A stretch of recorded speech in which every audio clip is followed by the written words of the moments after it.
शरीरात कुठलाही आजार झाला तर तो घालवण्यासाठी आयुर्वेदामध्ये एक उत्तम प्रकारची चिकित्सा सांगितली आहे. त्याला लंघन किंवा उपवास असं म्हणतात. लंघन म्हणजे काय? तर लघुभोजन. लघुभोजन म्हणजे पचायला हलकं असं अन्न खाणं. बऱ्याचशा आयुर्वेदिक डॉक्टरांकडे तुम्ही गेल्यानंतर पहिल्यांदा ते तुम्हाला उपवास करायला सांगतात, म्हणजे हलकं अन्न खायला सांगतात.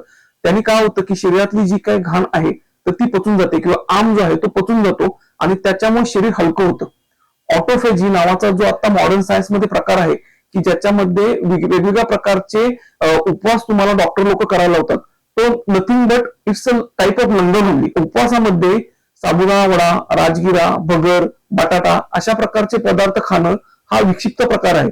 तसं न करता मुगाच्या डाळीचं पाणी किंवा भाताची पेज किंवा भाजलेलं अन्न खाणं अशा प्रकारचं जर लंघन केलं तर तुम्ही आजारी पडणार नाही. आणि दुसरं महत्वाचं, तुमच्या शरीरात कुठल्याही प्रकारचा आजार झाला असेल तर तो लंघनाने लवकरात लवकर दूर होतो.